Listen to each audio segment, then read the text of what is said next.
안녕하십니까. 정훈입니다. 저는 서울 개봉동에 사는 미련서나원에서 살고 있는 스님으로서 조그만 토굴을 운영하고 있는 스님인데요. 이렇게 인터넷 TV를 통해서, 붓다 TV를 통해서 제가 이렇게 나오게 되었습니다.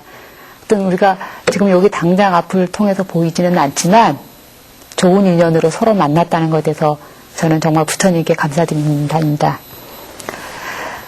저는 이번 강좌를 통해서요, 부처님께서 말씀하신 42장경이라고 하는 경전이 있습니다. 그래서 그 강의를 제가 하려고 지금 준비하고 있습니다.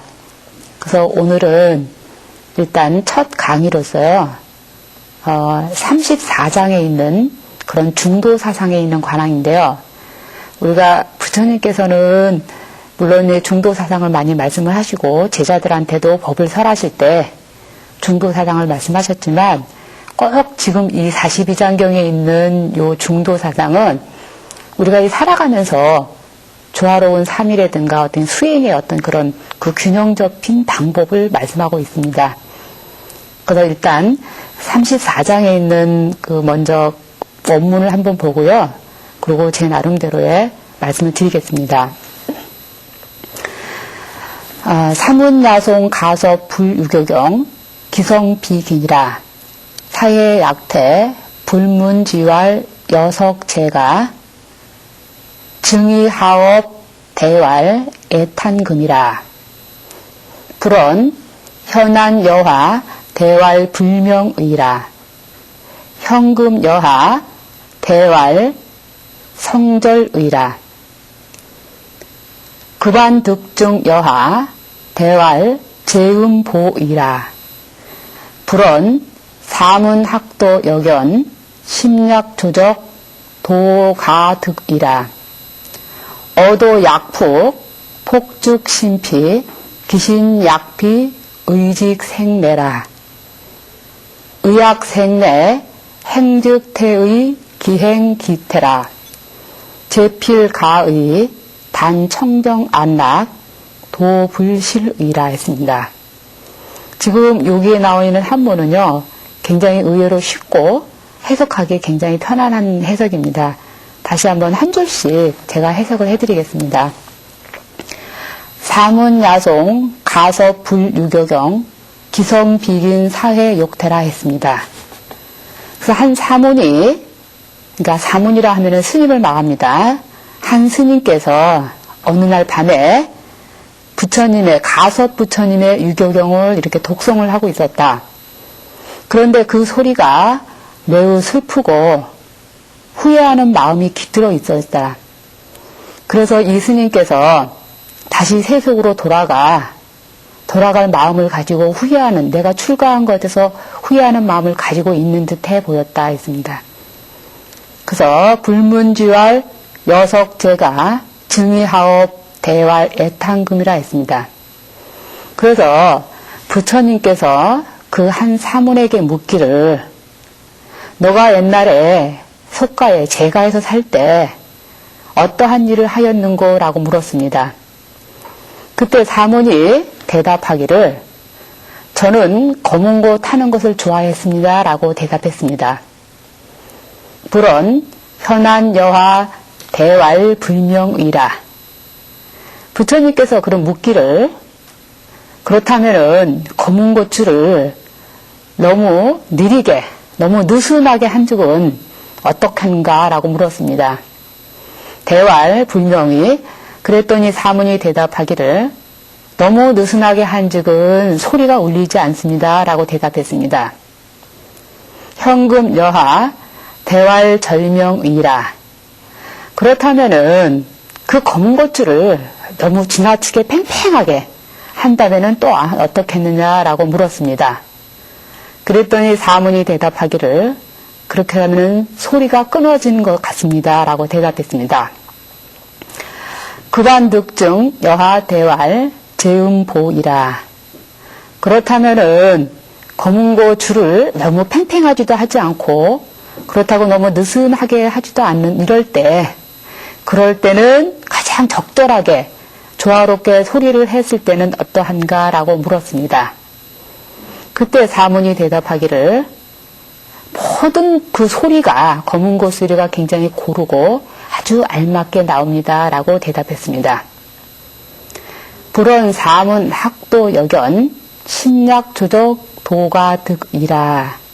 그때 부처님께서 말씀하시기를 사문이 수행자가 도를 배우고 공부하는 것도 또한 이러한 것이니라. 이와 같나니라.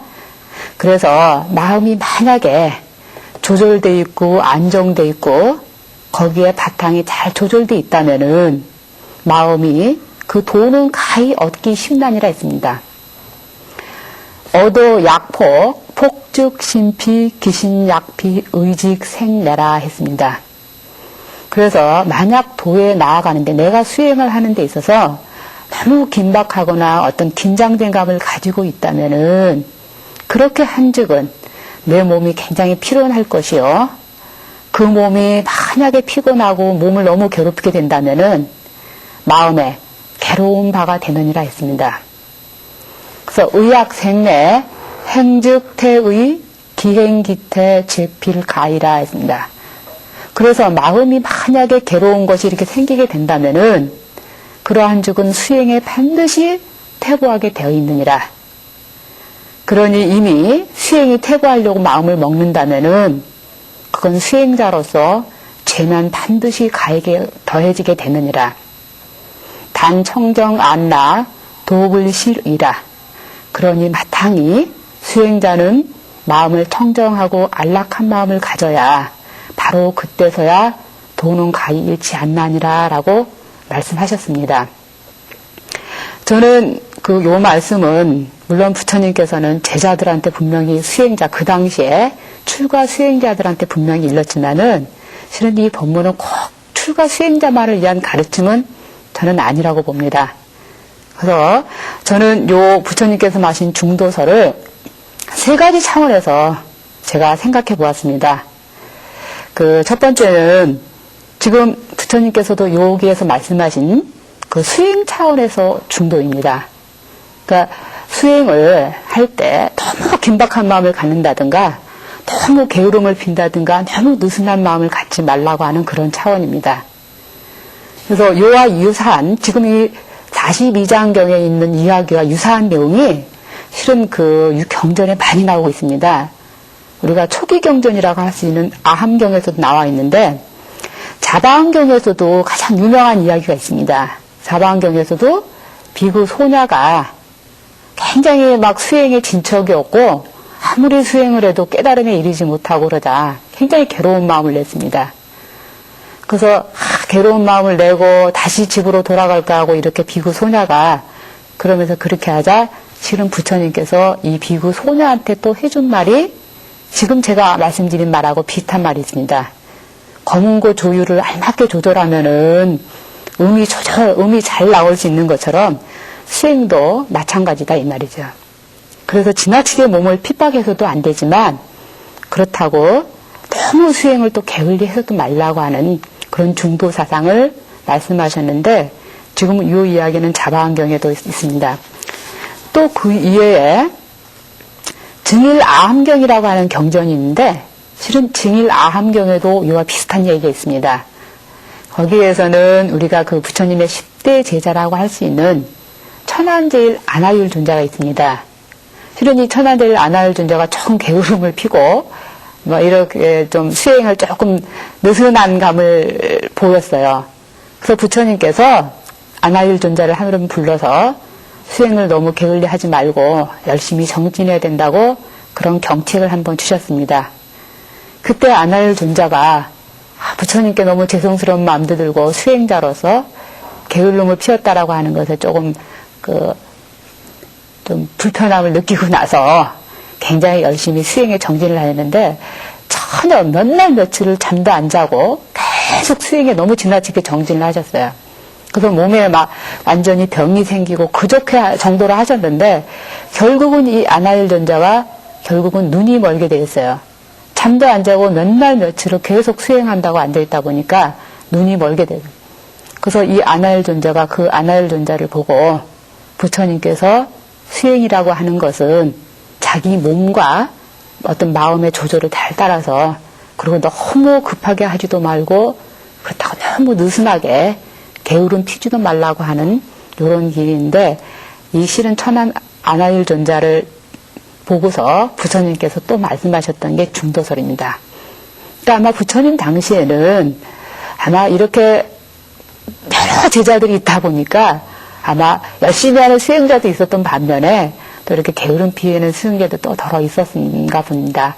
그래서 아마 부처님께서 이런 경책을 하셔서 결국은 열심히 하는 수행자가 많았는데 이 천안제일 안하율 존자는 수행을 너무 열심히 해서 눈이 멀게 되는 그런 눈에 잃게 되는 장애를 얻기도 했지만 결국은 천안통 멀리 있는 것이라든가 우리가 보이지 않는 세계까지 다 볼 수 있는 그런 신통제의를 얻을 수 있을 만큼의 그런 제자가 되었습니다.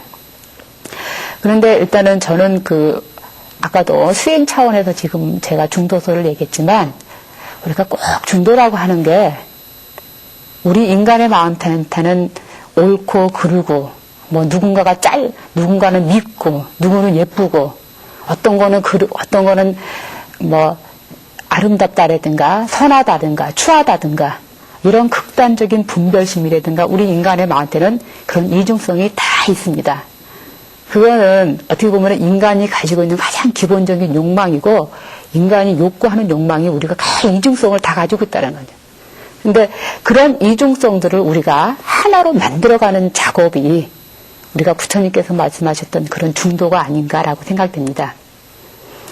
그 다음에 저는 또 수행 차원에서 수행에 긴박하고 느리게 하는 그 중간을 말하는 중도라고 우리가 말씀을 할 수 있지만 지금까지 말씀드렸는데요. 저는 두 번째로 또 우리가 신심의 균형이라고 봅니다. 내 몸과 마음의 조율을 잘 맞아라는 거죠. 그거는 우리 스님들도 마찬가지지만 일반 재가신자들도 다 마찬가지라고 봅니다. 이런 일반적으로 그런 말을 많이 해요. 불교는 뭐 유심론 사상이니까. 그리고 불교는 오직 뭐 마음 하나만 닦는 거다. 이렇게 해서 뭐 아무렇지도 않고 괜찮고 오직 마음만 잘 지면 되느냐 뭐 이렇게 해서 우리가 유심론 주장을 하면서 불교를 그렇게만 치부를 하는데 우리가 엄연히 보면은 실은 그렇지만은 않더라는 얘기예요. 실은 부처님께서도 6년간의 곳에 고행을 하셨어요. 정말 우리 이 앞에 있는 가슴이 뒤에 등뼈에 이렇게 붙을 정도로 실은 부처님께서는 고행을 엄청 많이 하셨어요. 그렇게 6년간의 고행을 하시고 부처님께서 이게 아니라는 생각을 하셨어요. 내 몸은 없는데 몸뚱아리가 없는데 내 몸이 죽고 나서 해탈을 한들 무슨 의미가 있겠냐라고 하는 것이죠. 그래서 부처님께서 그 당시에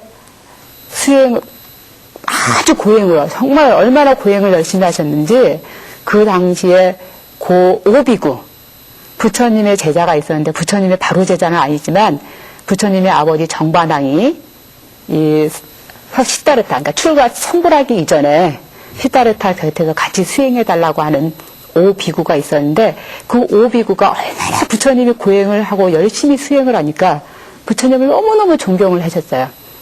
그 부처님 주위에서 고행을 하시고 계셨는데 부처님께서 아까 말씀드린 대로 내 몸이 없는데 내 마음에 해탈한들 무슨 의미가 있겠느냐라고 하시고 부처님께서 고행을 그만두십니다. 고행을 그만두시고 부처님께서 그 앞에 있는 그 네란자라 강가에 있습니다. 그걸 우리 니련선화라고 하는데 네란자라의 강가에 사서 목욕을 하시고 그리고 수자타라고 하는 여인이 주는 우유주 공양을 드셨습니다.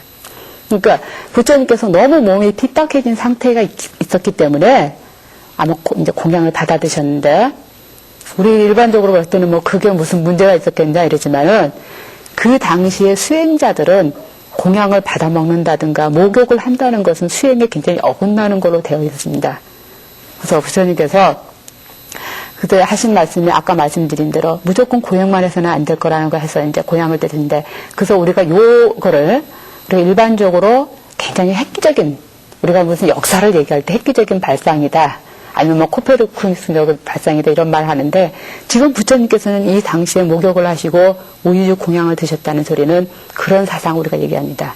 그러니까 부처님께서 중도설을 말씀하시는데 그래서 부처님께서 이제 회복을 다시 기력을 차리셨어요. 우유주공을 좀 드시고요. 그때 오 비구가 부처님은 타락했다고 떠나버릴 정도로 부처님. 그래서 부처님께서 이제 공양을 드시고 조금 기행을 차리시고 다시 또 수행 정진을 21일간 하시고 난 다음에 깨달으셨다라고 합니다. 그래서 우리가 그거 지금 부처님의 성불하시기 바로 그 이전을 보더라도 부처님께서 무조건 내 육신도 없는데 무조건 고행을 통해서 정신만 추구한다는 것은 아니었다라고 하는 걸 우리가 부처님의 그 수행하게 성불하기 이전의 모습을 보고 우리가 느낄 수 있을 것 같습니다. 아무튼 부처님께서 중도서를 나름대로 터득하시고 수행을 깨달으시고 난 다음에 제일 처음에 성불하시고 난 다음에 만난 비구가 오비구였습니다. 아까 부처님이 타락했다고 떠났다는 그런 비구들인데, 그래서 이분들을 처음 만나는데 이분들이 부처님의 그 깨달으신 모습을 보고 너무 감화를 받아서 부처님께 법을 청할 정도였습니다. 그래서 부처님의 가장 처음 제자들이었던 오비구에게 설했던 법문도 우리가 이 중도설이라고 할 수 있습니다. 그리고 우리가 그 초기 경전으로 가장 유명한 법구경에도 보면은 그런 말이 있습니다. 무병체리라고 해서 우리가 세상을 살아가는데 건강은 가장 최고의 이익됨이다라고 했습니다. 그래서 부처님께서도 처음 법구경이라든가 수타니파한테도 이런 비슷한 내용들이 더러 많이 나오고요. 또 불교는 사상은 아니지만은 인도의 그 힌두교라고 하는 종교에 요가라고 하는 사상이 있습니다. 근데 요가에서도 5가지 그 수행 법칙이라든가 5가지 이런 수행법을 제시하고 있는데 거기에서도 5가지 수행법에서도 제일 먼저 꼽고 있는 게 우리가 이 건강을 많이 꼽고 있습니다. 그러면서 맑은 정신을 지속되게 유지하려면은 몸이 건강해야 된다. 그래서 몸을 정결히 하고 배가 부를 정도로 음식을 먹지 말라라고 해서 요가에서도 이렇게 설하고 있는데, 아무튼 법구경에서나 요가에서 이렇게 보듯이 우리가 건강을 가장 중시했다고 봅니다. 물론 뭐 건강해서 많이 먹고 포식하겠다고 하는 건 아니지만 과연 수행자로서 그렇다면은 건강을 있어야 나름대로 내가 마음 공부를 하고 수행을 하는데도 진척이 빠르다라고 하는 어떤 그런 사상이 담겨 있다고 봅니다. 그래서 우리가 물론 이제 건강이라는 말이 나왔으니까 저는 참 요거 강조하고 싶은 부분이에요. 뭐 여기 아마 많은 분들이 이 법문을 들으면서도 어떻게 생각하실지 모르지만은 건강은 뭐 늙으나 뭐 우리가 나이가 젊으나 이걸 떠나서 건강만큼은 가장 우리가 챙겨야 될 거라는 생각이 들어요. 그러므로 인해서 건강이 또 있어야 우리가 하고 싶은 공부도 또 열심히 하고, 또 스님들 경우도 마음도 물론 중요하지만 건강이 받쳐줘야 또 나름대로 또 공부가 더 진척이 있지 않은가 싶습니다. 제가 정확히 모르지만 아마 그 러시아의 보리스 엘친 대통령도 세상에 그 소련이라고 하는 천하를 얻어서 대통령 자리에 있지만 결국은 하야할 수밖에 없었던 게 건강이 아니었나 이런 생각이 듭니다. 그런 이제 요 부분을 다시 한번 정리하자면 그렇습니다. 일단은 뭐 건강, 제가 이런 얘기 한다고 해서 그런 데는 마음은 다 필요 없고 건강이 최고다 이렇게 말씀을 드릴지 모르지만 어쨌든 간에 건강한 육신 속에서 건강한 정신도 이렇게 나올 수 있다라는 생각이 듭니다. 그래서 물론 또 그렇지만은 우리 불교적으로 봤을 때 제 견해로 봤을 때는 그렇습니다. 물론 건강이 중요하다고 하는 건 지금도 제가 반복해서 말씀드릴 것 같지만 그 육신을 끌고 가는 그 본 자체가 우리가 이 마음가짐이라는 겁니다. 그래서 우리가 일단은 내 마음에 육신을 괴롭게 하는 번뇌가 스며들지 않도록 항상 자기 마음의 장벽을 번뇌가 스며들지 않도록 이거 막는 것도 우리가 가장 중요하다고 봅니다. 그래서 고로 결국은 마음과 육신이 서로 조화롭게 나아가는 것, 그거 자체가 우리가 부처님께서 말씀하신 중도가 아닌가라고 하는 생각이 듭니다. 세 번째는 저는 또 이렇게 생각합니다. 이 중도설에 있어서 우리가 인생에 오르막길이 있고 내리막길이 있습니다. 또 다 느끼실 거예요. 어떤 때는 일이 잘 풀려갖고 뭐 나름대로 돈도 잘 벌고 승진도 하고 막 이래서 잘 되는데 어떤 때는 다 안 좋은 일만 생기고 돈이 나가는 일도 많고 참 인생에 있어요. 근데 그거는 아마 그럴 거야. 뭐 스님은 그런 거 어떻게 하냐. 저희 스님들도 인생의 고락은 다 있고 인생의 오르막길도 있고 내리막길 다 있어요. 그래서 저희도 느끼지만은 아마 스님들보다는 일반인들이 더 많이 느끼실 것 같아요. 인생의 오르막길이 있는 거. 근데 이런 인생의 오르막길에 있어서도 우리가 흔들리지 않는 경계, 내가 나쁜 일이 생기건 좋은 일이 생기건 흔들리지 않는 경계, 그것도 우리가 중도가 아닐까 싶어요. 그래서 열방경이라고 하는 경전에 성행품에 이런 이야기가 있습니다. 흑암여 공덕천 이야기라는 이야기가 있습니다.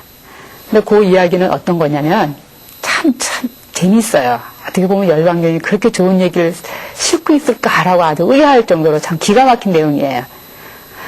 그 내용에 보면 이런 얘기예요. 장자가 어느 날 밤에 이렇게 있는데 누가 대문에 노크를 냈어요.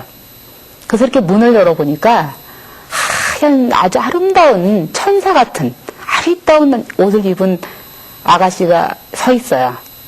그래서 이 장자가 당신은 누굽니까? 이랬더니 이 여인이 뭐라고 했냐면, 천사 옷을 입은 아름다운 여인이 저는 공덕천이라고 하는 여인입니다 이랬어요. 그는 어떤 사람이냐면 당신 집안에 좋은 일만, 뭐 아주 좋은 일만 갖다 주고 부자 되고 아들이 잘 되거나 건강이 잘 되고 뭐 건강이 아주 좋은 일만 갖다 주는 저는 사람입니다 라고 대답했습니다. 그래서 이 장자가 그럼 어서 들어오라고. 우리 집에 좋은 일만 갖다 주는 사람이 온다는데, 그래서 어서 들어오라고 했어요. 그리고 문을 닫으려고 보니까 아주 또 시커먼 옷을 입은 아주 못생긴 또 아가씨가 한 사람 서 있는 거야. 그래서 따라 들어오려는 거예요. 그래서 이 장자가 당신은 들어오지 말라고. 나는 처음에 공덕천 여인만 들어오라고 그랬더니 그 여인이 뭐라고 그랬냐면 제 이름은 흑암녀라고 그랬어요. 아주 흑암녀인데 지금 바로 이 공덕천 여인의 동생입니다 그랬습니다. 그래서 둘이는 항상 같이 붙어 자는 자매이므로 아마 당신께서, 장자께서 이 공덕천 여인을 데리고 언니만 들어오게 하려면은 안 됩니다. 저도 같이 따라 들어갑니다. 이렇게 했습니다. 지금 여기서도 보세요. 분명히 공덕천이라고 하는 좋은 일이 생기면은 분명히 그 일에는 나쁜 일이 또 따르게 말하는 거예요. 그래서 우리 일반적으로 호사다마라는 말도 있잖아요. 좋은 일은 항상 막히게 마련이라는 거. 그리고 또 우리 고사성어에서도 그런 고사성어가 있어요. 인생만사 세옹지마라는 얘기요. 그 변방지방에 있던 그 할아버지가 살고 있었는데 말이 도망갔다가 다시 들어오고 좋은 일이 생기고요. 그러고 있다가 또 저 말이 도망가서 다시 들어왔는데 아들이 또 그거 타고 다니면서 낙마를 하게 되잖아요. 그 바람에 그 집 대를 이을 집안의 아들이 다리가 안 좋게 돼서 이렇게 막 괴로워하고 있는 막 그런 때 동네 사람들이 다 불쌍해갖고 이 할아버지를 안심시키려고 했더니 할아버지 말씀이 다 나쁜 일이 있으면 또 좋은 일이 있게 마련이고 좋은 일이 있으면 또 나쁜 일이 있게 마련입니다 라고 했습니다. 그러다 그 변방지다 보니까 전쟁이 많이 나는 지역이다 보니까 또 마침 이 전쟁이 나가고 그 동네 마을에 있는 젊은이들이 다 전쟁터에 나가서 죽게 됐는데 마침 이 할아버지의 아드님만 다리가 장애인이 되다 보니까 또 마침 그 전쟁터에 못 나가게 됐어요. 그 바람에 결국은 대를 잇게 됐습니다. 그런 것처럼 우리 일들이 인생을 살다 보면 좋은 일이 또 있으면 항상 나쁜 일에 따르다는 거예요. 그거는 세상 이치라는 거죠. 그런데 문제는 부처님도 이런 말씀 많이 하셨어요. 어떤 좋은 일이건 나쁜 일이건 항상 거기에 너무 매이지 말라 그랬어요. 그리고 우리가 그런 것뿐만 아니고 누군가가 나를 또 칭찬할 때가 많이 있어요. 근데 그렇다고 해서 너무 또 우쭐해할 필요도 없고 누군가 나를 또 욕을 좀 했다고 그래서 거기에 너무 침체하지 말라. 그러니까 어떠한 경계가 닥치더라도 항상 흔들리지 말고라는 말씀이 있습니다. 또 불교 경전에는 그런 말이 많이 있어요. 팔풍이라는 말이 있는데 팔풍에 흔들리지 말라는 그런 이야기도 있습니다.